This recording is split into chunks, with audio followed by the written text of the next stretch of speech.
Pessoal, a gente está hoje encerrando uma série de 3 mensagens falando sobre a cultura da mesa. A gente está com muita gente nova na igreja, apesar de eu confessar a minha indignação, que o povo sempre faz um rodízio aí, né? E claro que o meu desejo seria que as pessoas tivessem pelo menos uns 3 domingos por mês na igreja, né, gente? Isso é muito bom. Mas a gente acompanha, e de dezembro para cá, só de dezembro para cá, a gente teve um aumento de umas 100 pessoas na frequência dos cultos. Então é muita gente nova. E eu tomei a decisão de, nesse primeiro semestre principalmente, trazer algumas mensagens que são muito fundamentos para a gente daquilo que a gente crê como igreja. Às vezes algumas coisas a gente fala tanto que você acha que está falando toda hora, mas eu fui ver e fazia quase 3 anos que eu não pregava essa mensagem, essa série de mensagens, e a igreja vai fazer 4 anos ainda, né? Então você vê que fazia bastante tempo mesmo. Então, nesse primeiro semestre, principalmente, eu vou estar trazendo muitas mensagens que são, assim, o nosso coração como igreja. Então, você pode abrir sua Bíblia em Lucas capítulo 22, versículo 19. Jesus está aqui à mesa com os discípulos, e a palavra do Senhor diz: e tomando um pão, tendo dado graças, o partiu e lhes deu, dizendo: isso é o meu corpo oferecido por vós, fazei isso em memória de mim. Semelhantemente, depois de cear, tomou o cálice, dizendo: esse é o cálice da nova aliança no meu sangue, derramado em favor de vós. Todavia a mão do traidor está comigo à mesa, porque o Filho do Homem, na verdade, vai segundo o que está determinado, mas ai daquele por intermédio de quem ele está sendo traído. Então começaram a indagar entre si, sobre quem seria dentre eles o que estava para fazer isso. Suscitaram também entre si uma discussão sobre qual deles parecia ser o maior. Mas Jesus lhes disse: os reis dos povos dominam sobre eles, e os que exercem autoridade são chamados de benfeitores, mas vós não sois assim. Pelo contrário, o maior entre vós seja como o menor, e aquele que dirige seja como o que serve. Pois qual é o maior, quem está à mesa ou quem serve? Porventura não é quem está à mesa? Pois no meio de vós eu sou como quem serve. Querido, Jesus está aqui na última ceia dele com os discípulos. Ele já havia lavado os pés desses homens e agora tinha servido eles. E quando a gente olha para esse trecho de João 13 a João 17, é a conversa mais longa de Jesus com seus discípulos, registrada nos evangelhos. E quando a gente olha para esse texto, a gente vê que nessa mesa teve tudo.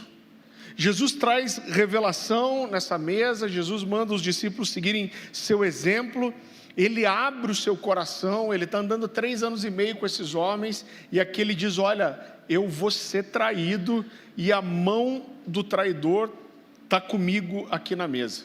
Então era um momento precioso, de intimidade. Jesus está abrindo seu coração.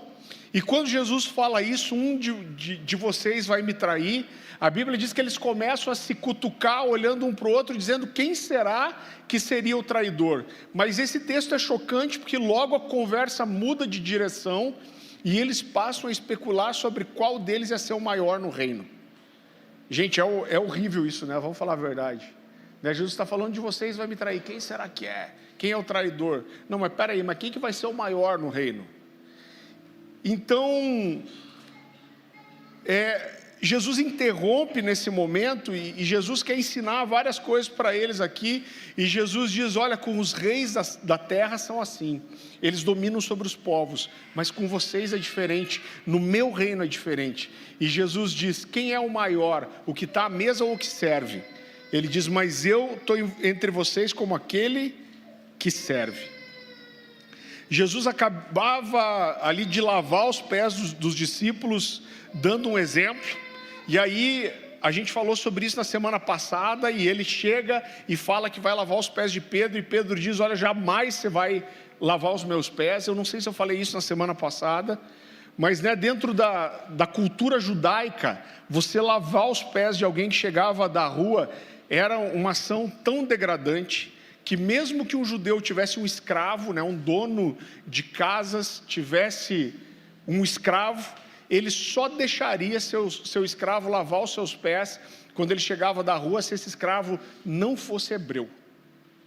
Então ele podia ser um escravo, mas se fosse um judeu, e vamos lembrar que o contexto de escravatura é diferente do que a gente tem como referência, como a escravatura dos negros, como a gente teve no Brasil, né? Era muito mais um serviço, a pessoa ficava presa a um serviço por ter uma dívida, mas um judeu só aceitaria que seu escravo lavasse os pés dele se ele não fosse judeu. E Jesus se prostra, lava os pés desse homem, e quando eu olho para essa mesa, eu vejo que essa mesa teve tudo. Jesus serviu lavando os pés, ele deu o exemplo, houve uma repreensão para Pedro, houveram palavras de afirmação, Jesus trouxe ensino, Jesus trouxe palavra profética, Jesus abriu o coração, houve instrução, houve doutrina, houve revelação. Jesus aqui chama seus discípulos de amigos, ele fala, eu não vou mais chamar vocês de servos, mas eu vou chamar de amigos. Nessa mesa eles oram juntos, eles cantam juntos, eles adoram juntos e eles comem juntos. Tudo isso nessa mesa de João 13 a 17. E queridos, a gente tem construído por 3 semanas aqui, né, o entendimento daquilo que a gente chama de cultura da mesa. É claro que não existe nada sobrenatural na mesa, mas a mesa é o símbolo de que a vida é dividida em família e de que existe uma unidade sobrenatural entre nós em torno de Jesus. E a mesa é um símbolo disso. A psicologia diz algo muito interessante, e ela diz que a mesa sempre esteve no inconsciente coletivo. O que significa isso? Significa que quando a gente fala de mesa, mesmo que você não tenha tido uma história com a sua família em torno da mesa, como deveria ser, a mesa fala de algo, ela comunica uma coisa muito importante para todo mundo. Eu gosto muito de um filósofo chamado Byung-Chul Han, ele nem é cristão, ele tem vários livros fininhos, em alguns aspectos você lembra muito do que o Bauman escreve no Modernidade Líquida, mas ele faz uma crítica à sociedade. E agora eu até não lembro qual deles que fala sobre isso, mas eles dizem algo muito interessante, que existe um movimento hoje no mundo para buscar coisas antigas. Então o cara que quer um carro antigo, ele quer uma câmera fotográfica antiga, ele quer, me ajuda aí o que mais, gente?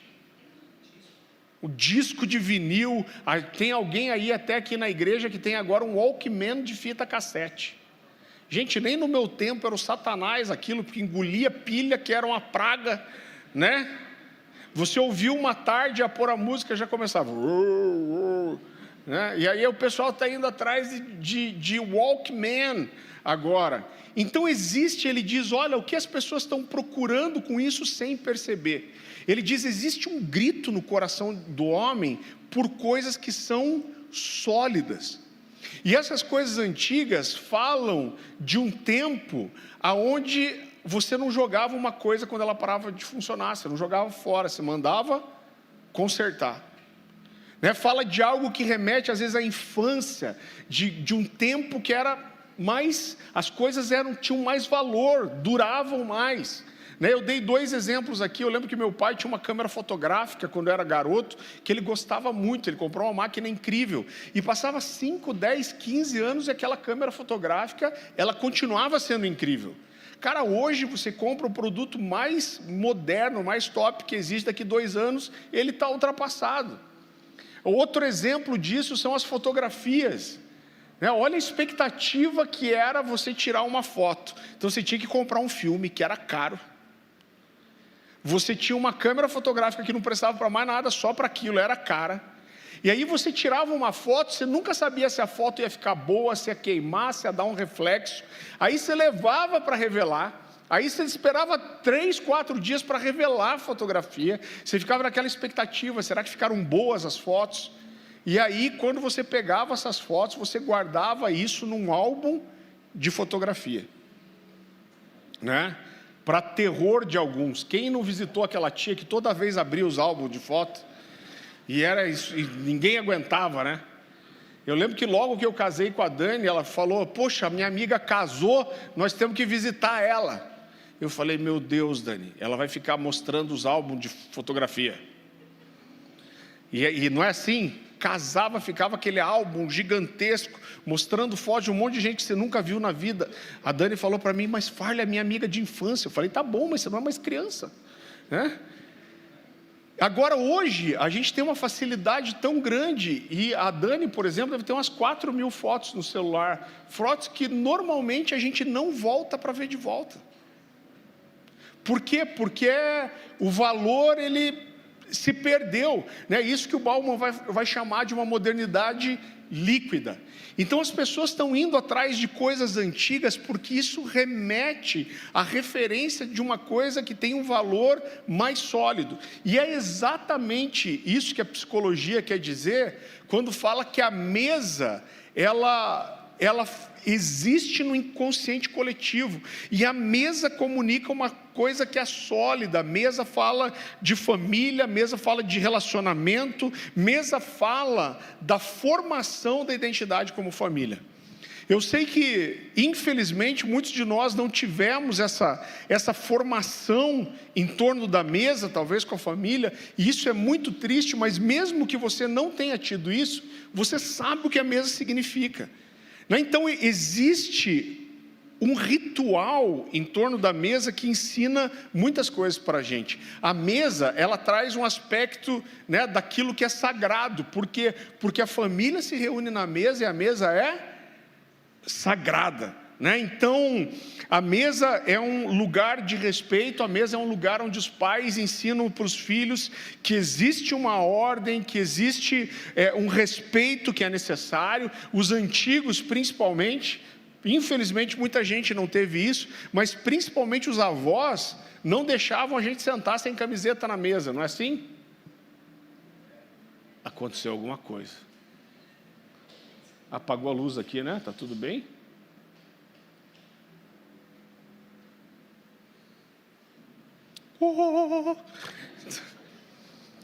Então os antigos normalmente não deixavam a gente sentar sem camisa na mesa, ou sentar de boné na mesa.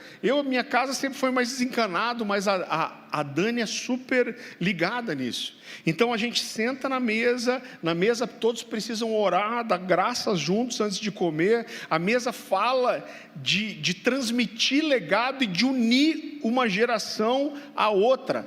É na mesa que coisas importantes são passadas de uma geração para outra. Você já percebeu que normalmente o pai senta na ponta da mesa, e não é só para pagar a conta. Mas por quê? Porque ali representa uma posição e um lugar de autoridade. Quando os avós estão em casa, normalmente é assim, né? Principalmente quem tem os avós mais longe, quando os avós vêm visitar, o que a gente faz com os avós? A gente serve os avós primeiro ou deixa os avós se servirem primeiro.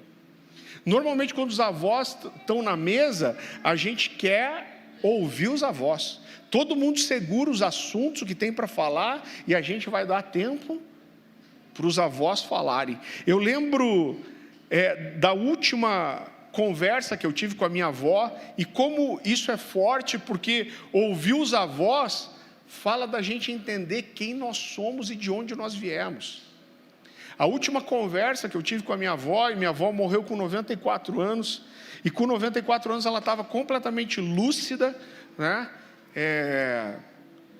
E ela teve uma queda, fraturou o fêmur. Essas pessoas muito velhinhas, assim, para lá dos 90, para lá dos 100 anos, normalmente morrem assim, né? Tem uma queda, aí tem uma infecção, aí tem uma pneumonia e não consegue se recuperar. Minha avó foi assim. Mas a última conversa que eu tive com ela foi a conversa mais legal que eu tive com ela na vida. Ela trouxe uma caixinha de sapato para mim e falou assim: Farley, deixa eu te mostrar uma coisa. E ela abriu aquela caixa com um monte de fotografia preto e branco, toda amarelada, e ela me mostrou a família que veio da Inglaterra, da qual eu sou descendente. Então eu acho que eram os avós dela, se eu não me engano, família Mason. Gente, eu nunca tinha visto isso na vida. E eu pude olhar e falar, cara, eu vim desse casal aqui. Eu estou aqui hoje porque um dia esse casal veio da Inglaterra fugindo da guerra. E é por isso que eu estou aqui. É por isso que minha avó nasceu e eu vim dela. Então a mesa fala disso, a mesa fala de educar, a mesa fala de formar. Né? Então, muitas vezes é na mesa que a família se reúne para tomar decisões importantes. Então, como uma decisão de mudar de cidade, mudar de estado, uma decisão de pagar uma faculdade para um dos filhos, né? É na mesa também que normalmente as repreensões mais severas são feitas, mas normalmente é na mesa que a honra é dada também. Então a mesa, ela fala de olho no olho, ela fala de dividir a vida, ela fala de abrir o coração, de pedir perdão, de liberar perdão. A mesa fala da manutenção da unidade da família. Então às vezes tem alguma coisa errada com a família, o que a gente faz? A gente vai para a mesa, para conversar, para proteger, para trabalhar na unidade da família, na mesa que as coisas são alinhadas. Então a psicologia fala do prejuízo emocional para qualquer pessoa que cresce sem ter esse relacionamento de mesa. Eu lembro que quando o Caleb nasceu, meu filho mais velho, a gente tem 3 filhos, e o pai vai criando umas habilidades, né? Então eu lembro que eu peguei o Caleb para dar mamar, e o pai ele vai pegando um jeito para as coisas. Então eu lembro que eu estava sentado no sofá, estava com ele no colo, segurando a mamadeira com a mão esquerda aí, mexendo o celular com a outra, na boca aqui, né? E aí a Dani falou para mim assim, Farley, olha para ele. Falei, tá. Pequenininho, nem se mexia, nada. Falei, tá, o que tem? Ele falou, olhe para ele, o que ele está fazendo? Tipo, mamando. Ela falou, mas olhe para os olhos dele. Quando eu olhei para os olhos dele, ele estava com os olhos fixos em mim. E ele falou, olha, quando a criança está mamando, está comendo, ela procura uma conexão com os pais. Sempre que ele for mamar, você vai perceber, pequenininho assim, que ele vai mamar procurando os seus olhos. Isso traz uma conexão, traz uma identificação da criança. E você dá o mamar para ele sem olhar para ele nos olhos, isso traz um prejuízo para ele. Eu falei, caraca, que droga, né? E gente, é automático. Você tem um bebê, você vai ver, você vai mamar. Se ele não fechar o olho dormindo, ele vai estar olhando para você. Então a psicologia fala do prejuízo emocional que faz na formação de uma pessoa quando ela não tem isso. Né? Você, sem ter esse relacionamento de mesa, se torna muito difícil que os princípios de unidade de família sejam passados de uma geração para outra. Fica muito difícil que a educação seja passada, né, que se construa um ambiente de diálogo sem existir tempo de qualidade na mesa. Outra coisa que a gente precisa entender sobre a mesa é que a mesa é sempre uma reunião em torno de alguma coisa. A mesa é uma reunião em torno da família, em torno de uma figura de autoridade, em torno de Jesus. Então, por exemplo, a casa onde a gente mora hoje, que era a casa dos meus sogros, quando eles moravam aqui, era o ponto de encontro de toda a família, uma casa grande, toda a família ia para lá, e ele fazia churrasco quase todo domingo, aleluia. Esses dias o Harold estava ministrando, falou assim, e aproveita, você que gosta de carne, porque a Bíblia diz que quando forem novos céus e nova terra, a gente não vai comer os animais. Ele falou, mas vai comer o peixe. Eu lembrei na hora, né? Graças a Deus que tem um tal de um peixe-boi, né? Vai ver que dá uma picanha também, alguma coisa assim, né, gente? Tem que ter esperança, né, gente? Até falo besteira e me perco do que eu estava falando. Então a mesa é sempre uma reunião em torno de algo. E quando os meus sogros se mudaram, hoje eles moram em Balneário, a nossa casa virou esse lugar onde a família se reúne. Então a gente está reunido ali em torno da família, do que a família é, do que a família significa. Então a mesa é sempre uma reunião em torno de alguma coisa, e nós como cristãos, como igreja, nós nos reunimos em torno de Jesus, de quem Ele é e da unidade que nós temos nele. Então, mais uma vez, a unidade da família reforçada na mesa, a identidade da família reforçada na mesa, legado é transmitido na mesa. E o discipulado, queridos, da mesma forma, ele é extremamente reforçado na mesa. Porque mesa fala de olho no olho, mesa fala de abrir o coração, mesa fala de expor pecado, de rir junto, de chorar junto. E eu falo isso para você sem medo nenhum, não existe cristianismo verdadeiro sem relacionamento de mesa. Então, eu demorei muito para ter coragem de falar isso, mas eu digo para você que se você tem uma vida de igreja, onde você só vem no domingo para bater o cartão, para entregar seu dízimo, mas você não se relaciona com as pessoas, você não tem amizade o suficiente com ninguém, para que essa pessoa sinta a liberdade de, ao ver você pecando, apontar o dedo na sua cara e falar: você está errado, eu estou preocupado com você. Se você não tem isso, você não está vivendo o cristianismo na sua essência. Quando a Bíblia fala de igreja, a palavra no grego é eclesia, né, ou carral no hebraico, ela fala de uma assembleia. Ela fala de pessoas que estão reunidas e unidas. Então não existe cristianismo autêntico e verdadeiro sem isso, gente. Eu sei que hoje, né, e não é uma crítica pela igreja ser grande em si, mas num tempo onde existem muitas mega igrejas, é muito fácil as pessoas chegarem, sentarem lá atrás, não terem relacionamento com ninguém. Então eu até acredito que essas pessoas podem ter temor a Deus, podem cumprir os mandamentos, mas não é isso que Jesus chamou de igreja. Não é essa a essência do cristianismo. Quando a gente fala de cultura de mesa, na verdade a gente está apontando para uma coisa que é a essência do cristianismo, porque o cristianismo ele é relacional. Então, sem relacionamento, gente, o cristianismo ele está manco, ele está falho, ele não é integral. E quando eu olho para a Bíblia, a partir do exemplo de Jesus, os discípulos são formados na mesa. E aqui a gente precisa entender que ser um discípulo é muito mais do que ser um aluno, né? Então, ser um discípulo não é ser um aluno, porque ser um aluno seria só passar a conhecer o que o meu mestre conhece, mas ser um discípulo é muito mais do que isso, né? Ser um discípulo fala de receber um legado e de dar uma continuidade geracional. Você tem um texto na Bíblia que resume de forma perfeita o que é me tornar um discípulo. Isso está lá em 2 Timóteo capítulo 2, se você puder abrir comigo. 2 Timóteo, capítulo 2, versículo 1.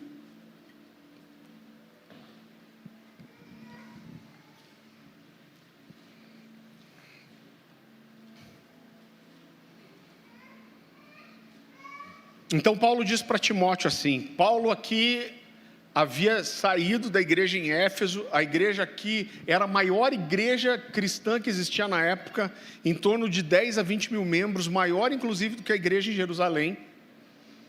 E Timóteo fica responsável por essa igreja e por estabelecer presbíteros em outros lugares. E Paulo diz para Timóteo assim: portanto você, meu filho, fortifique-se na graça que é em Cristo Jesus, e as palavras que me ouviu dizer na presença de muitas testemunhas, confia-as a homens fiéis e idôneos, que sejam também capazes de ensinar a outros. Então você entende que o discipulado traz a ideia de uma coisa que é cíclica. Paulo está dizendo, aquilo que você aprendeu de mim, você ensina para outros que serão capazes de ensinar a uns terceiros. Quando a gente vai para o dicionário Hawais da língua portuguesa, ele vai dizer que discípulo é um aluno disposto a continuar o trabalho do seu mestre. Isso fala, aliás, ainda ele completa, é o seguidor de um ideal. Então, o que é um discípulo? O discípulo é alguém que não fica só sabendo o que o seu mestre sabe, mas é alguém que passa a assumir o legado do seu mestre. Então eu me aproprio da missão, do propósito, do peso que existe no meu mestre, né? Então, queridos, quando eu olho para a Bíblia, eu vejo Paulo falando de Timóteo mesmo. Eu quero que você vá comigo para 1 Coríntios capítulo 4.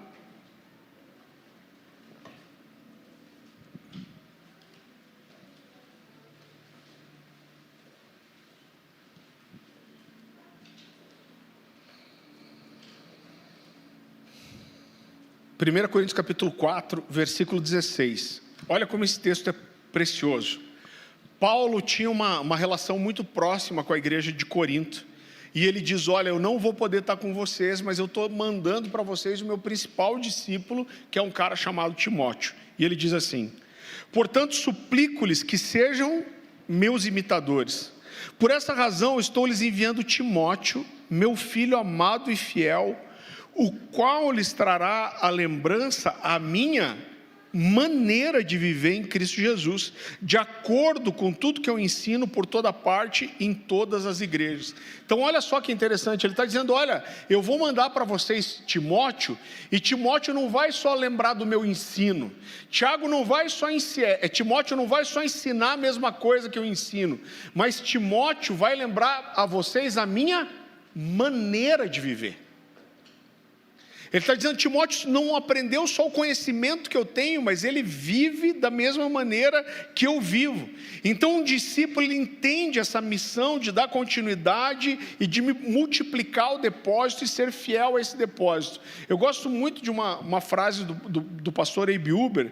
Ele diz algo muito interessante, ele diz, olha, as pessoas confundem o que é um pastoreamento e o que é um discipulado. Ele diz, olha, eu sou pastor. E ele diz, como pastor, eu sou aquele que deixa as 99 e vai atrás de uma que se perdeu. Não aquela que quis ir embora, mas uma que se perdeu. Ele falou, mas como discipulador não, eu não discipulo todo mundo. Quando eu falo de formar discípulos, eu só discipulo homens fiéis, idôneos, capazes de aprender e ensinar a outros. Essa é a base do discipulado. Existe uma coisa que a gente precisa entender, e talvez você já tenha ouvido eu falar isso em outra mensagem, mas as pessoas fazem muitas confusões com o ensino de Jesus. E para a gente entender, querido, a mensagem dos evangelhos, existe uma coisa elementar, que se a gente não prestar atenção nisso, a gente acaba se perdendo. Jesus pregou para 3 grupos diferentes. E eu quero mostrar para você que não só a pregação, mas a relação que Jesus tinha com essas pessoas eram diferentes. Então Jesus pregou em primeiro lugar para os fariseus, os mestres da lei, né, os religiosos. E o evangelho de Jesus só bateu nesses caras. Então Jesus fala, olha, vocês são uma raça de víboras.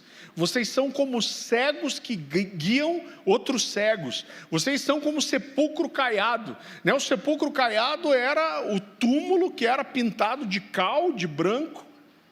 E o que Jesus está dizendo para eles é, vocês até parecem bons por fora. Vocês estão limpinho, branquinho, decorado, mas o que tem dentro é carne podre, morte, cheiro ruim, bicho. Ele está dizendo, vocês são assim. Então nesses caras, Jesus só bateu. Jesus pregou e ofereceu um nível de coisas para a multidão. Agora eu quero mostrar para você que o nível de entrega e o nível de cobrança era diferente para aquilo que ele ensinava para os discípulos. Então o religioso, a multidão e os discípulos. A gente vê, por exemplo, Jesus multiplicando os pães e os peixes e mandando os discípulos servirem a multidão. Mas para os discípulos, ele lava os pés, ele parte o pão e ele mesmo serve. A gente vê Jesus quando traz uma mulher adúltera para ele e fala, olha, essa mulher foi surpreendida em adultério e a lei de Moisés diz que é para apedrejar ela. E eles dizem, o que você diz? Jesus fala, ó, então aqui quem não tem pecado pode atirar a primeira pedra. E a Bíblia diz que o povo vai dispersando. E aí quando o povo vai embora, Jesus olha para ela e fala assim, cadê teus acusadores? Eles não estão aqui? Eu também não vou te acusar, vá e não peques mais. Mas para Pedro, que quando Jesus disse que seria morto, Pedro diz: de jeito nenhum, me matam, mas eu não deixo tocar em você. O que Jesus fala para ele? Jesus chama ele de Satanás. Diz que ele não sabia falar de coisas espirituais, você só fala das coisas dos homens, você não sabe falar das coisas de Deus.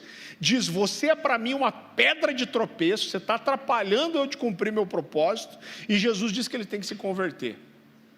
Então o nível de entrega, mas o nível de cobrança era muito diferente. Por que eu estou contando tudo isso? Porque a gente olha para a Bíblia, querido, e eu quero começar a falar de uma outra coisa para fechar essa série de mensagens, que é falar sobre discernir as mesas. Então eu olho para isso, em primeiro lugar, eu vejo que Jesus deu mesa para pessoas pecadoras, deu. Agora eu quero mostrar para você que o tipo de mesa que Jesus deu para essas pessoas era diferente do tipo de mesa que ele dava para os discípulos. Então, por exemplo, a Bíblia fala de Jesus entrando na casa de um homem. A Bíblia fala que uma mulher pecadora entra, lava os pés dele com as lágrimas e seca com os cabelos. Inclusive o dono da casa olha e pensa assim: se esse homem fosse homem de Deus mesmo, ele ia saber que essa mulher era pecadora. Mas por que Jesus está naquela mesa com uma pecadora nos pés dele? Porque ele estava apresentando ali o Evangelho, e ele diz: olha, para quem muito se perdoou, muito ama. Jesus vai na casa de um homem chamado Zaqueu, que era um coletor de impostos, era um cara que esfolava os judeus tirando imposto, trabalhando para os romanos. E a Bíblia diz que quando esse homem vê quem é Jesus, ele fala: mestre, eu vou dar metade do que eu tenho para os pobres, e se de alguém extorquir alguma coisa, eu vou restituir 4 vezes mais. Aí Jesus olha para ele e fala assim: hoje houve salvação nessa casa. Então o que Jesus estava fazendo ali? Ele estava levando o Evangelho. Jesus deu mesa? Deu, mas o tipo de mesa que ele deu para essas pessoas era diferente da mesa que ele tinha com os discípulos, que era uma mesa de comunhão. Então, queridos, essa cultura de mesa, ela precisa entrar no nosso coração, mas a gente não pode nunca confundir as mesas. Tem mesa que a gente senta para ser família. Agora tem mesa que a gente senta só para partir algum tipo de pão e ir embora. E a gente não pode permanecer nas mesas erradas. Eu quero que você vá comigo para o Evangelho de Mateus, capítulo 15.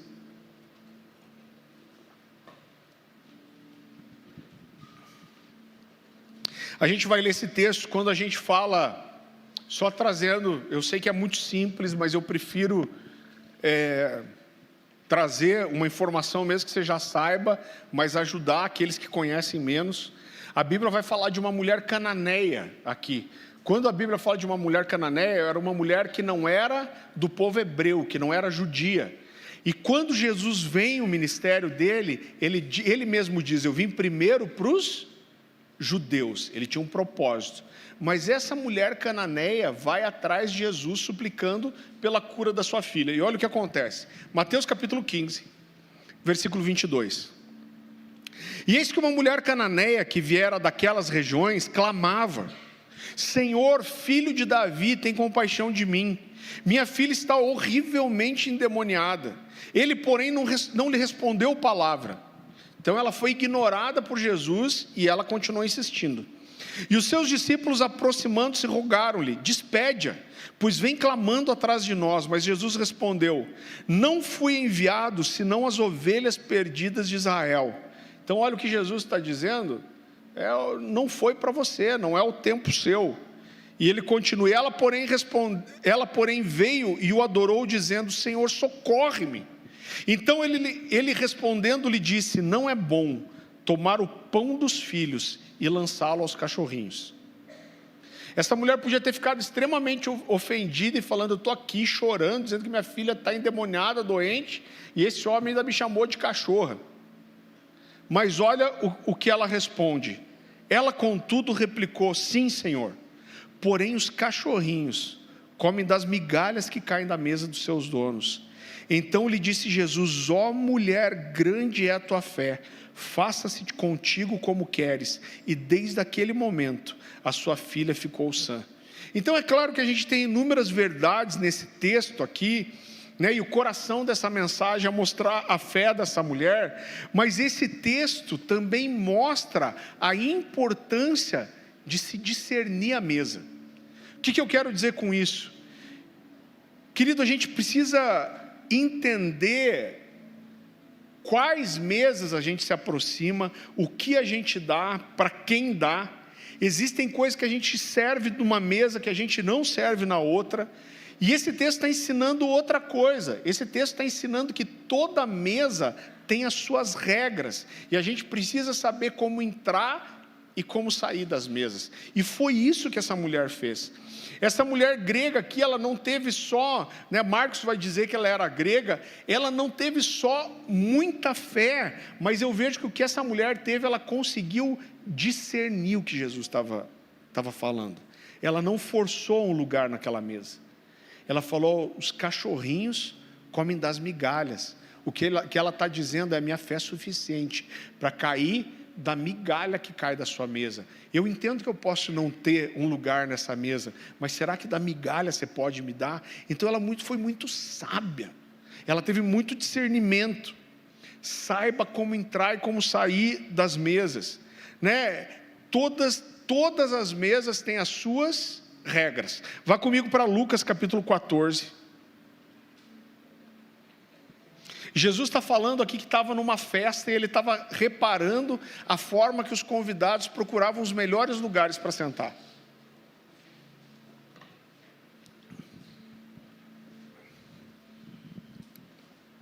Lucas capítulo 14, versículo 7. A palavra do Senhor diz assim: reparando, está falando de Jesus, reparando como os convidados escolhiam os primeiros lugares, propôs-lhes uma parábola. Quando por alguém fores convidado para um casamento, não procures o primeiro lugar, para não suceder que, havendo um convidado mais digno que tu, vindo aquele que te convidou, e a ele também, te diga: dá o lugar a esse. Então irás envergonhado ocupar o último lugar. Pelo contrário, quando fores convidado, vai tomar o último lugar, para que quando vier o que te convidou, te diga: amigo, senta-te mais para cima. Ser-te-á isso uma honra diante de todos os mais convidados, pois todo que se exalta será humilhado, e o que se humilha será exaltado. Então existem alguns princípios aqui. A gente precisa entender que mesa é um lugar de relacionamento, e isso vai exigir tempo e construção. Então nunca force um lugar na mesa. Gente, é claro que existem mesas que todos nós gostaríamos de estar. Eu gosto de contar uma história. Alguns anos atrás, acho que um ano antes da pandemia, a gente teve o Descend. Quem foi no Descend daqui? Pouca gente até daqui, mas tem uma galerinha aí que foi. Eu lembro que a gente foi com um grupo da igreja, e a gente foi, eu acho que no Allianz Parque, e a gente estava lá na arquibancada comum. E o que ia ser uma sofrência, né, gente? Porque a cor de pele que eu tenho, eu já sou meio cor-de-rosa. Se eu ficar meia hora no sol, eu fico tipo o Patrick do Bob Esponja, né? Ou, como dizem as más línguas, fico a cara da Peppa, né? Então, eu não bronzeio, gente. Não bronzeio, fico rosa, mais rosa. Fico neon. Mas a vontade era muito grande de ir. Quando a gente estava chegando lá no Allianz Parque, um dos pastores aqui de Curitiba me ligou e falou: Farley, em qual estádio que você está? Eu falei: tal. Ele falou: então vem aqui, me encontra em tal lugar que a gente tem uma credencial para você, porque o pessoal ligado à Semana de Avivamento, que é uma comunhão de pastores da cidade, a gente tem credencial para o lugar coberto na arquibancada. Eu falei: aleluia, a nuvem se moveu. Aí eu sentei nesse lugar, um outro amigo me ligou, um cara que toca com o Jeremy Riddle, e ele falou: Farley, em qual estádio você está? Eu falei: estou em tal estádio. Ele falou: cara, então me encontra aqui em tal lugar, porque eu recebi algumas credenciais, e eu tenho uma credencial para você e para a Dani, para vocês entrarem na área VIP aqui. Irmão, estava facinho, né? Então, ali atrás do palco, eles fizeram uma área VIP gigantesca, com sofá, com restaurante, para receber todos os pastores, o pessoal das bandas, os preletores que iam passar o dia inteiro ali. E, gente, a gente chegou lá, parecia que, cara, aquela loucura, né? Algumas pessoas que eu conhecia, que eu pude ver de volta, igual o Todd White, foi ali que eu conheci pessoalmente o Marcos Brunet, que é um cara que eu admiro muito e não conhecia. Ali eu pude conversar a primeira vez com o Jeremy Riddle, que é um cara que admiro demais também, nunca tinha tido um contato pessoal. Então, todo esse pessoal a gente está conhecendo, alguns amigos conhecidos, o pessoal do Alessandro, do Morada, e a gente estava ali. E aí, de repente, chegou o pastor Luciano Subirá, a gente na época estava na igreja dele ainda, e ele chegou, se eu não me engano, eles vieram até com um helicóptero, que o Teófilo Hayashi arrumou irmão, os caras são outro nível, né? Eu, quando pego um Uber Black, eu já fico me achando. Né? Mas os caras chegaram e o pastor Luciano chegou com aqueles pastores mais conhecidos, assim, do Brasil. Nem lembro se tinha gente de fora, mas era tipo os Vingadores chegando, né? E daí ele veio com aquela tropa ali, os caras sentaram numa mesa. E, gente, eu não sou bobo nem nada, eu sei que o pastor Luciano adora um cafezinho. Tinha área lá que tinha comida para os preletores. Eu fui lá, peguei um pratinho, fiz um café expresso para o pastor Luciano. Peguei uns salgadinhos, um negócio, e falei, pastor, trouxe para você. Eu coloquei na mesa, ele, Farley, obrigado. E aí ele viu que os outros pastores ficaram olhando, ele falou, quer também? Eu falei, espera aí que eu vou trazer. Irmão, arrumei uma bandeja, sei lá de onde, e fui lá levar para os Vingadores, né? E daí quando eu cheguei com toda aquela bandeja, toda pastorzada, pegando café, aí o Luciano falou, esse aqui é o Farley, é um dos meus pastores, lá daí foi apresentar os caras, como se precisasse, né? Era tipo assim, Farley, deixa eu te apresentar aqui, Capitão América, Incrível Hulk. Né? Era mais ou menos assim a parada. E aí o Luciano falou para mim, Farley, senta aqui. Irmão, é claro que eu sentei. É claro que eu sentei e é claro que eu não abri a boca. Eu discerni que aquela mesa não era para eu entregar nada, era só para eu receber. Né? Existe um ditado que diz assim, é melhor você ficar de boca calada e as pessoas pensarem que você é burro, do que você abrir e elas terem certeza. Né? Então esse é um ditado muito sábio, gente. Então, é claro que eu desfrutei daquela mesa, mas a gente precisa entender que a gente nunca força lugar na mesa. E a gente precisa entender em que mesa a gente está, que nível de autoridade a gente tem nessa mesa. E uma coisa muito importante, antes de você querer entrar em qualquer mesa, esteja disposto a dar a mesa para alguém. Gente, deixa eu te ensinar um princípio muito elementar aqui. Ninguém que entenda quando eu vou falar menor e maior, eu estou falando talvez de destaque, de posição, não estou falando da pessoa em si. Mas ninguém que não esteja disposto a oferecer mesa para menores, deveria ter o direito de sentar em mesa com maiores. Então, eu quero aqui abrir meu coração, eu falei um pouco sobre isso na semana passada, mas, gente, a gente acredita nisso de todo o coração. Eu fui formado em casa.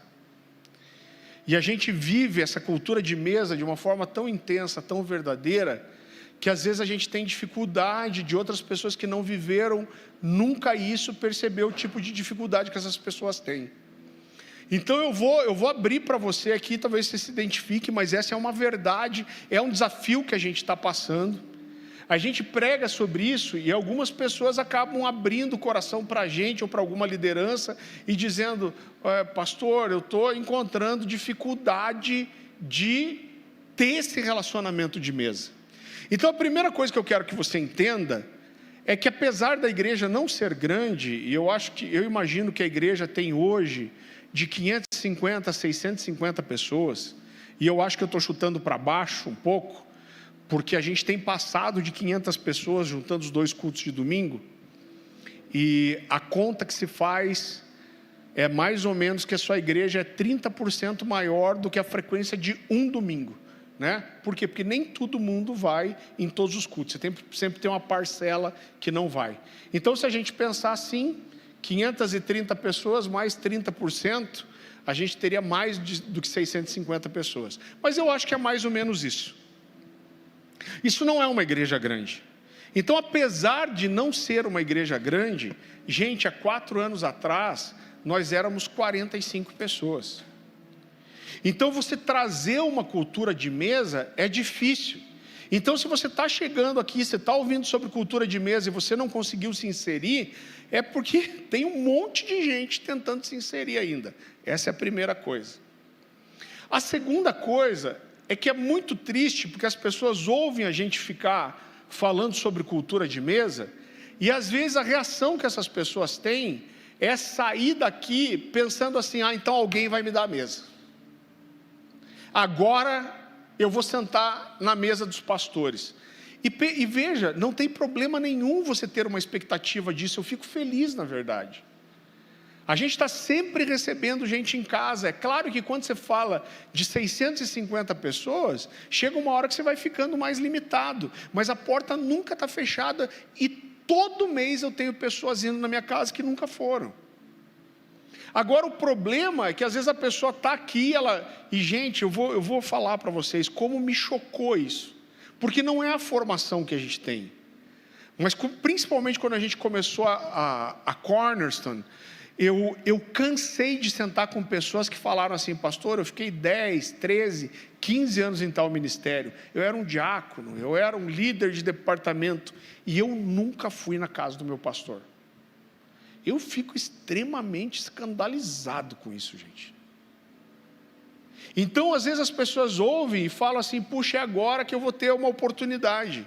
E queridos, apesar de ser um sentimento lícito e a gente querer que você esteja mesmo com a liderança, para que isso funcione, você precisa sair daqui com o desejo no seu coração de, eu preciso dar mesa para alguém. Você entende que se isso cair no nosso coração como uma responsabilidade de eu preciso da mesa, o resultado disso é que todo mundo vai ser suprido? A gente sempre dá o exemplo de um casal, o casal que casa deveria entrar no casamento, um tentando promover a felicidade do outro. Qual vai ser o resultado? Os dois vão ser completos e felizes. Agora, se a gente entrar com o pensamento, essa pessoa vai me fazer feliz, e a gente estiver brigando por isso, qual vai ser o resultado, gente? Então, a gente precisa simplificar essa ideia da mesa. E, gente, uma mesa não precisa ser um discipulado, não precisa ser um atendimento. Uma mesa precisa ser só um tempo de comunhão. Agora, mais uma vez, ninguém que não esteja disposto a dar mesa para os menores deveria ter o direito de sentar com os maiores. Eu lembro que uma vez, alguns anos atrás, a gente fez uma conferência, e eu e a Dani, a gente ficou anos ajudando o pastor Luciano a fazer as conferências dele, e ele fez uma conferência para liderança, para pastores, e a gente foi tudo para um grande restaurante comer. E eu lembro que todos os preletores sentaram numa mesa só, é normal. Só que um dos preletores tinha trazido várias pessoas à sua igreja com ele. Tinham vindo pessoas, ou estavam na cidade, não sei. E de repente o pastor Luciano me chamou e falou, Farley, chama o pastor fulano de tal para vir aqui sentar com a gente, para ele sentar com os preletores aqui. E eu fui até ele, chamei e falei, pastor Luciano está chamando você para sentar com os pastores lá. Ele falou assim, Farley, não é que eu estou desonrando, que eu não estou querendo sentar com eles. Ele falou, mas eu estou com meus filhinhos aqui, estou com o pessoal da minha igreja, e eu queria continuar sentado com eles. Agradece o Luciano, mas deixa eles ficarem lá e deixa eu ficar aqui com os meus. Cara, isso foi uma coisa tão simples, eu não quero criar uma doutrina, uma regra, eu não acho que todo mundo tem que copiar, tem que ser igual, mas isso ensinou uma coisa muito importante ao meu coração. Sabe, o coração desse homem. Então, foi uma coisa tão simples, querido, mas eu nunca vou esquecer isso. Então, a gente precisa discernir a mesa e entender que tem mesa que a gente senta para receber, Tem mesa que a gente senta para dar, e tem mesas muito especiais onde as duas coisas acontecem. Mas, mais uma vez, ninguém que não esteja disposto a dar mesa para os menores deveria ter espaço entre os maiores. Quando você oferece mesa de uma forma despretensiosa, sem esperar receber alguma coisa em troca, mas só para honrar, para servir, para amar alguém, isso se torna uma semente espiritual. Quero que você vá comigo para Lucas capítulo 14.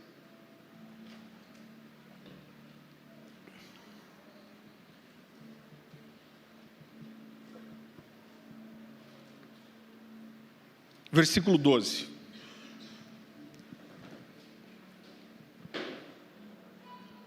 Olha só que precioso. Jesus está dizendo assim: disse também ao que havia convidado: quando deres um jantar ou uma ceia, não convide os teus amigos, nem os teus irmãos, nem teus parentes, nem vizinhos, nem ricos, para não suceder que eles por sua vez te convidem e você seja recompensado.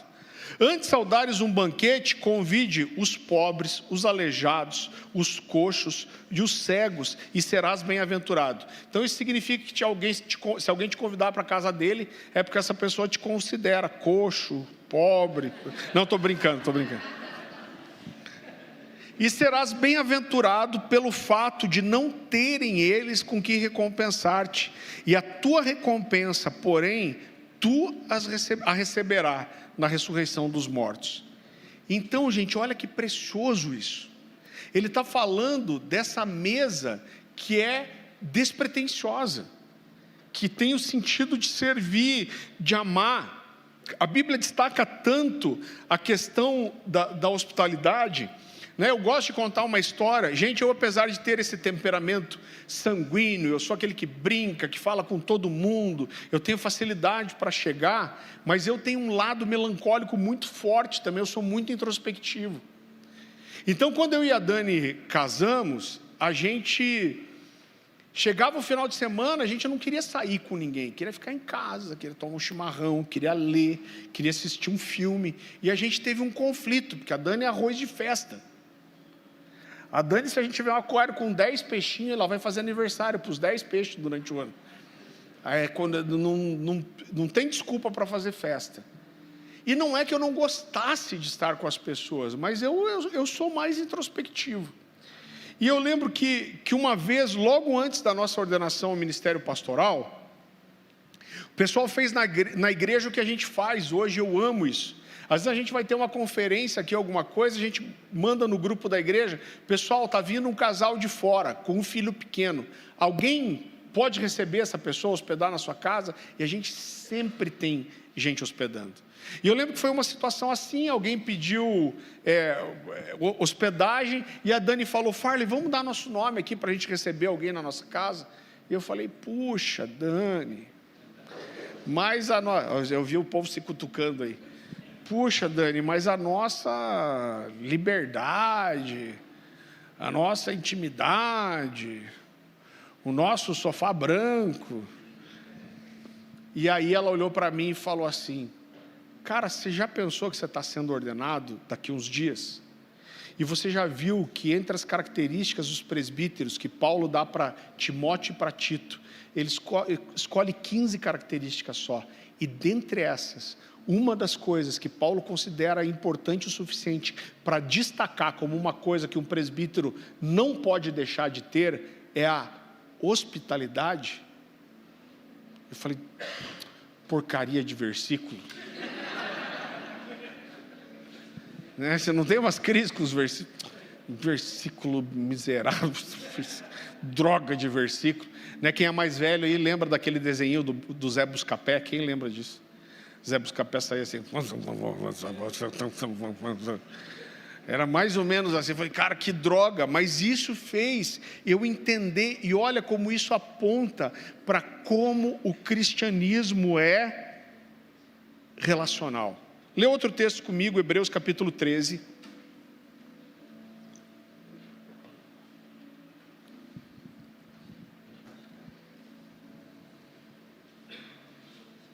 Versículo 1.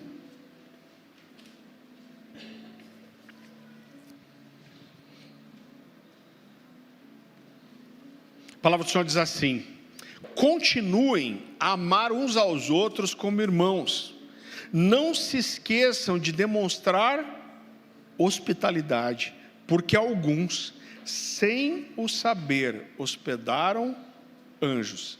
Queridos, existem duas formas da gente interpretar esse texto. Um é que o autor de Hebreus está usando uma figura, uma expressão figurada. Então o que ele quer dizer é o seguinte: quando você recebe um homem de Deus na sua casa, você está hospedando junto o anjo que acompanha ele. Mas existe outra forma de olhar para esse texto, que algumas pessoas pensando que estavam hospedando pessoas, hospedaram anjos. E quando eu olho para a Bíblia, principalmente para o Antigo Testamento, isso faz muito sentido para mim. Então, querido, olha, existe um princípio de hospitalidade, de servir, e existe uma recompensa espiritual sobre isso. Agora, dentro de tudo isso, existe outra coisa que a gente precisa entender. Existe também uma responsabilidade em relação à mesa.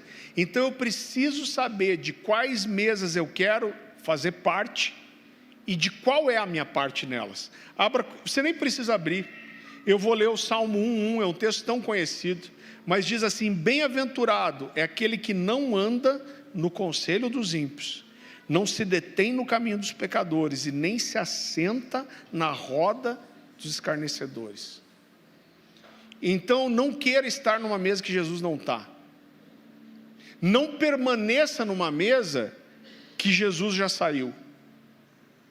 Jesus tem uma promessa para nós em relação à mesa. Eu acho que eu falei sobre isso semana passada. Jesus faz uma promessa para os discípulos e diz: eu não vou tomar do fruto da videira até eu estar no reino do meu Pai com vocês. Mas aqui em Lucas, Jesus faz uma promessa em relação à mesa sobre aqueles que são fiéis e mantêm as lâmpadas acesas. Vá comigo para Lucas capítulo 12. Lucas capítulo 12, versículo 35.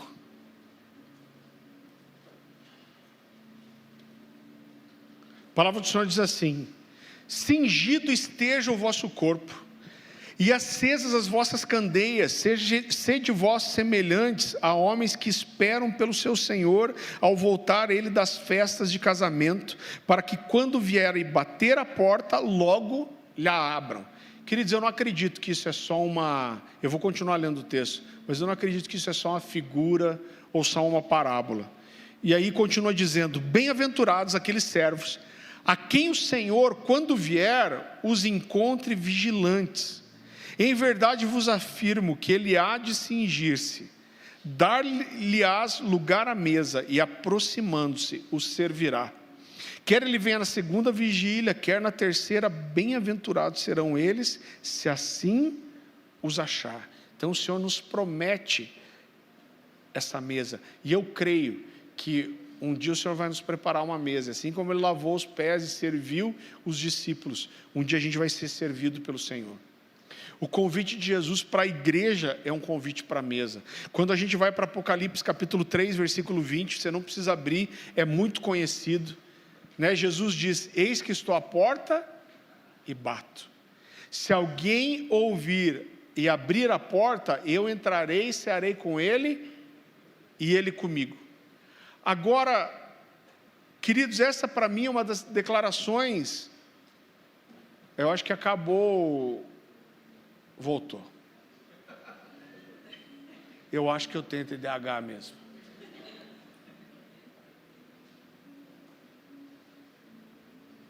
Estão querendo me desconcentrar. A luz está piscando, vocês percebem que a luz está piscando? Essa para mim é uma das declarações mais terríveis das Escrituras. Por quê? Porque as pessoas usam esse texto muito para evangelismo, mas Jesus não está falando isso para o ímpio. Jesus está dizendo isso para a igreja de Laodiceia. Jesus está dizendo: vocês estão aí, reunidos, com a ceia preparada, mas vocês me deixaram para o lado de fora, e eu estou batendo e tentando entrar. Então, querido, a gente precisa é discernir, e a gente não deve estar numa mesa em que Jesus não está. Não sente numa mesa que Jesus não vai sentar com você. Não permaneça numa mesa que Jesus já saiu. Agora, diante de tudo isso, eu percebo que todas essas coisas aqui, tudo que a gente tem construído sobre a mesa, tudo isso é uma decisão. Eu preciso decidir viver esse tipo de cristianismo. Eu preciso decidir não só abrir minha casa, mas abrir a minha vida para as pessoas. É como eu falei, se você não tem pessoas na sua vida, cristãos, que essa pessoa se sente na liberdade de apontar o dedo na sua cara e falar para você: você está errado, estou preocupado com você. Irmão, tem alguma coisa errada. Outra coisa, não pense que eu estou romantizando, porque aonde tem relacionamento profundo, tem problema, irmão. Inclusive no livro do Escher, que a gente fala muito relacionamentos de aliança, ele fala, uma das provas que não existem relacionamentos profundos é não ter problema. Porque com a esposa a gente tem problema, com os pais a gente tem problema, com os filhos a gente tem problema. Toda relação profunda implica em conflito. Se não tem conflito nenhum, é porque não está tendo relacionamento profundo o suficiente para que você encontre pessoas que sejam verdadeiras com você. Agora, isso é uma decisão, eu escolho, eu preciso falar, cara, eu vou abrir a minha casa, eu vou chamar pessoas para estar aqui. Quando eu estiver com pessoas na mesa, eu vou falar do meu pecado, eu vou falar das minhas dificuldades. Eu não vou chamar gente para a minha mesa para eu ficar parecendo que eu sou super espiritual. Eu vou mostrar as coisas que eu sou bom, mas eu vou também mostrar no que eu sou ruim. Eu vou falar das coisas que eu acertei em Deus, mas eu vou falar das debilidades que eu tenho. Por quê? Porque é esse movimento do corpo que torna uma igreja saudável. Eu acho que eu já não sei se eu falei isso aqui na semana passada, até porque esses dias eu dei uma conferência sobre isso em outra igreja, eu já não sei o que eu falei aqui, o que eu falei lá. Às vezes a gente dá essas confundidas. Mas essa relação, ela vai gerar problema, irmão, e isso é importante. Esses tempos atrás eu estava falando com alguém aqui que veio de uma outra igreja, e ela falou, olha, lá na minha igreja, nenhum membro podia dar conselho para o outro. Por quê? Não, porque só os pastores que tinham maturidade para aconselhar. Então, para que os pastores zelassem pelo ambiente, conselho, nenhum líder nada da igreja podia dar conselho. Gente, que desgraça isso, que você está matando que essa igreja. Quando a gente olha para a igreja, a gente vai ver que o mutuamente uns aos outros é a essência do relacionamento. A Bíblia fala que a igreja se edifica uns aos outros. Não é que o pastor não tem essa função, não vai ajudar, mas é o mutuamente, é na casa, é abrindo a vida que isso acontece. Eu olho e parte meu coração, porque eu acho que a gente está muito longe do que é ser igreja hoje. Pensa uma coisa, que todo mundo, se você tem pelo menos uns 3 anos de conversão, acho que você já passou por isso. O cara sai de uma igreja, sai de uma denominação, talvez você tenha sofrido isso, e aí o que o pastor faz? Ou o que o líder faz? Liga para todo mundo que você tinha relacionamento e pedem para se afastar de você. Não, é melhor evitar aquela pessoa, cuida para as pessoas não estarem tendo relacionamento com ela, porque ela saiu, saiu insatisfeita, e aí pode influenciar as pessoas para saírem. Não, não deixa, porque podem falar mal da gente. Irmão, não é só que isso é errado, isso é do diabo. É do diabo isso. Sabe por quê? Porque a gente está abrindo mão do que é ser igreja, porque o que é ser igreja? Ser igreja é relacionamento. O que é isso aqui? Isso aqui é uma estrutura aonde a igreja se reúne dentro de um CNPJ. Mas o dia que a gente privilegiar o CNPJ em lugar da igreja, Cara, a gente já se perdeu completamente. E eu vou te dizer o que eu acredito, ninguém precisa concordar comigo, mas um pastor, um líder, que quando alguém sai da igreja dele, ele fica dizendo, não fique se relacionando com essa pessoa porque ela saiu da igreja, esse cara não devia ser líder de nada. Porque ele não tem a mínima ideia do que é ser igreja. Você sabe que alguns anos atrás, a gente tinha um irmão aqui na igreja, eles ficaram aqui 1 ano e pouco com a gente, e eles foram embora para Florianópolis, e a gente pensou inclusive em começar uma living lá com eles em Florianópolis. Esse cara saiu ele chegou aqui muito machucado, pela igreja, porque ele era líder, ele cuidava de muitas pessoas, cuidou de muito casamento, tirou o carrapicho de muita gente, e aí quando ele saiu da denominação, o que fizeram? Todo mundo cortou ele da vida. Por quê? Porque a liderança pressionou para isso. Esse cara decidiu parar de andar com a gente. Por quê? Porque ele teve uma divergência doutrinária. Falou, pai, mas eu não acredito assim. Eu falei, cara, mas a gente acredita. Ele falou, pastor, então acho que não dá para a gente andar junto. Eu falei, então está tudo bem, então Deus te abençoe. O que eu fiz depois disso? Eu liguei para o pastor de Itajaí e eu falei, cara, sabe o fulano que estava indo aí de vez em quando, que está em Floripa? Claro. Eu falei, cara, ele se desligou, ele vai procurar outra igreja porque ele tem uma divergência doutrinária. E eu falei, cara, liga para ele e convida ele para pregar aí na Cornerstone de Itajaí. Convida ele para ele ver que a gente não tem nada contra ele. Convida ele para ele ver que a gente não ficou magoado com ele. Convida ele para ele ver que a gente não tem medo dele, mesmo ele estando perto. Convida ele para guardar o coração dele, para mostrar para ele que a gente pode sim continuar sendo amigos.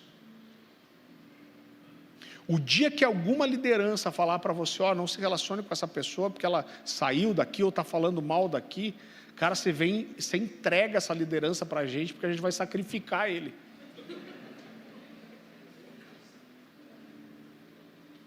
Se você olha para a sua vida e você não consegue ver relacionamentos que você está mantendo há 5, 10, 15, 20 anos, gente, eu não tenho medo de dizer, tem alguma coisa errada com você. Tem alguma coisa errada, porque não era para ser assim.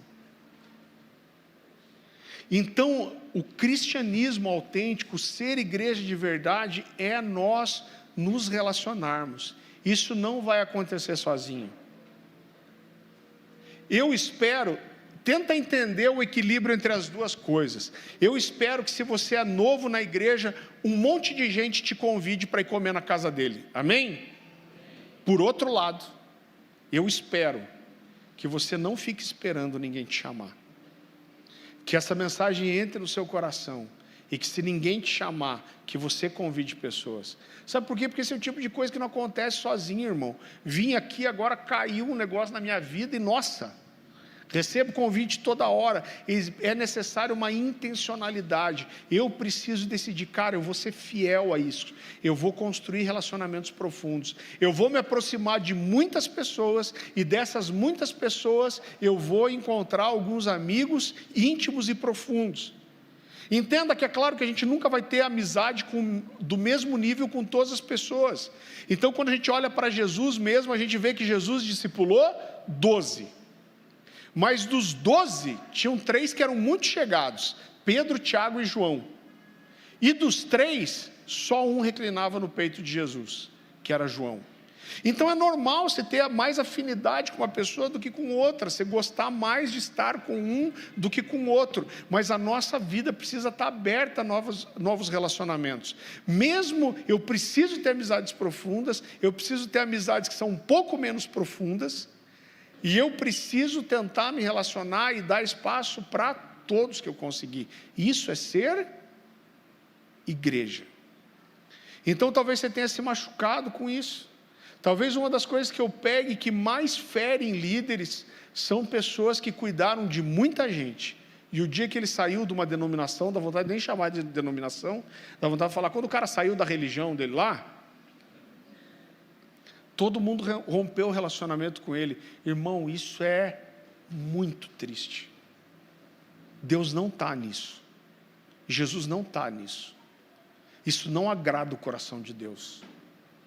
Isso é domínio, isso é império, isso é religião, isso não é cristianismo.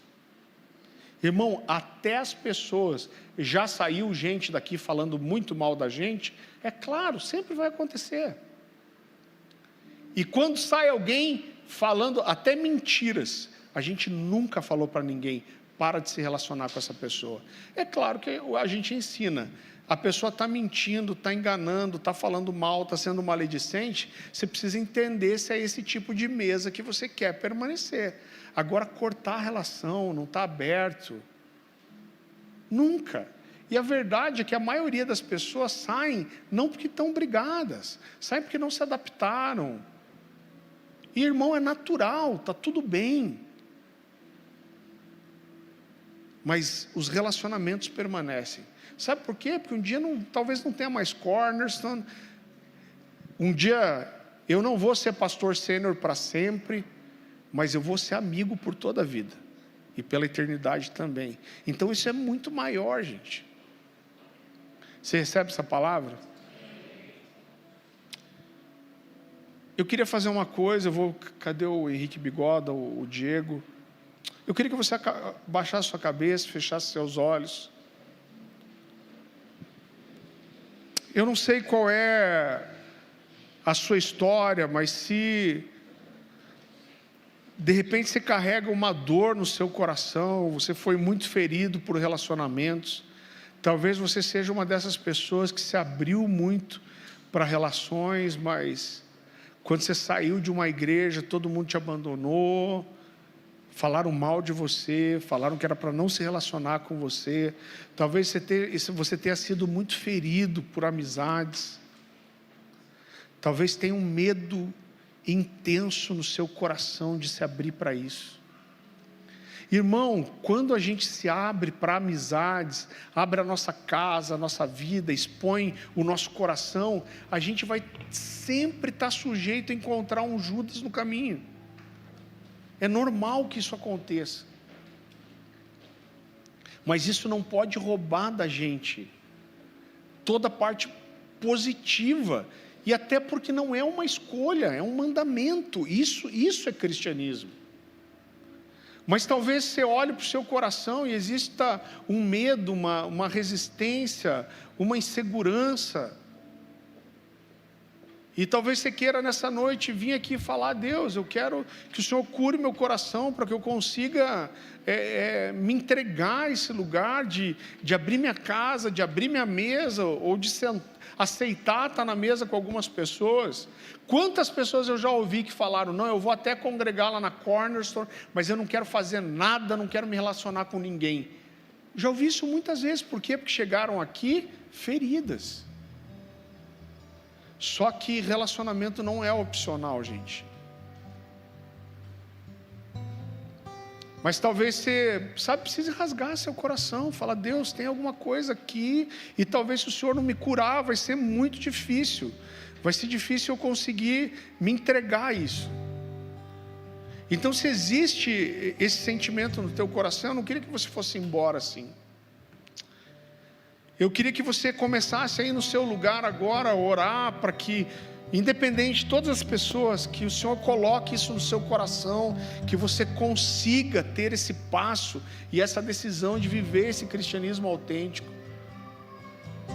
Mas se você é uma dessas pessoas que está aí com o seu coração ferido, machucado, se você quer colocar isso diante de Deus e talvez receber uma oração, talvez falar alguma coisa para alguém, eu queria que você saísse do seu lugar e viesse aqui para frente. A gente vai ter os diáconos, os líderes de living para orar com você. Você pode levantar do seu lugar, vir para cá. Gente, apelo, você não fica esperando ninguém. Se você tem algo, você tem uma dúvida no seu coração, venha, coloca diante de Deus. Deixa alguém te abraçar, orar com você, interceder por você. Agora o que a gente não pode é viver remoendo essas feridas e travando por causa dessas coisas. Ser igreja é muito mais do que vir aqui bater um cartão num domingo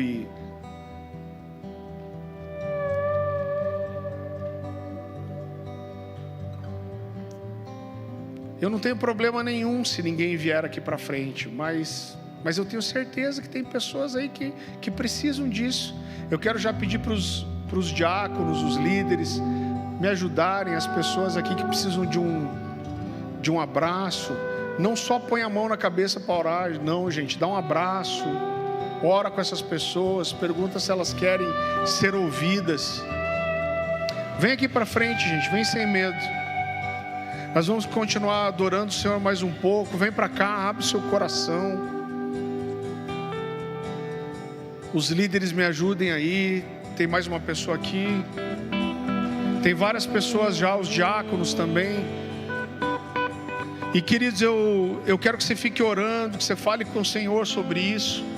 E depois disso você já está liberado para ir para sua casa, que você tenha uma semana abençoada, com o amor de Deus, a graça de Jesus, a comunhão do Espírito Santo. Você não precisa sair correndo, você pode ficar aqui o quanto você precisar. Talvez você queira só parar e orar um pouco e falar: Deus, traz essa decisão firme no meu coração.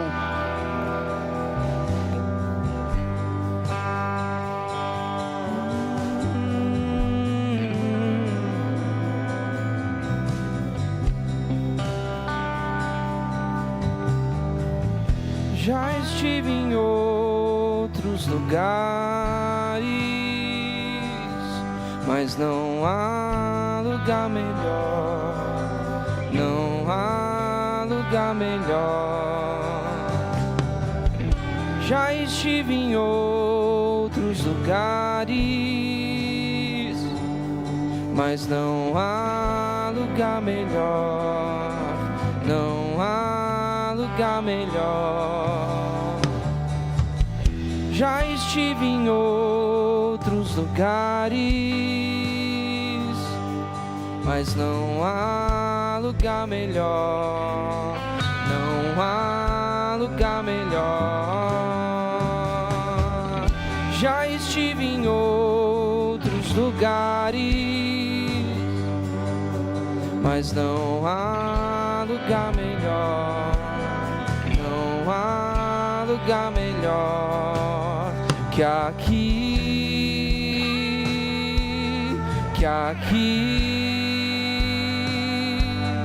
na mesa do banquete, na mesa do banquete, que aqui,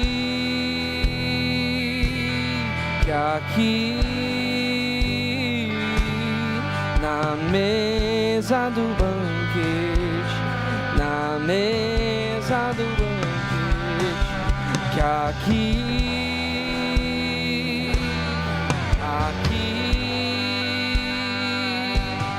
na mesa do banquete, na mesa do banquete.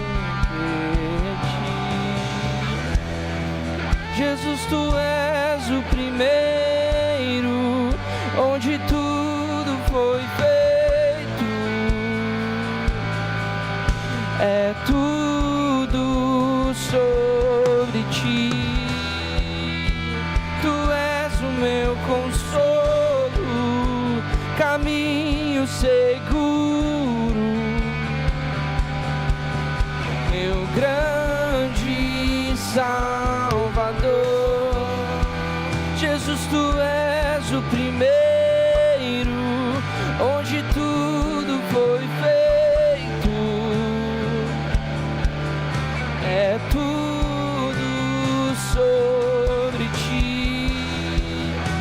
Tu és o meu consolo, caminho seguro,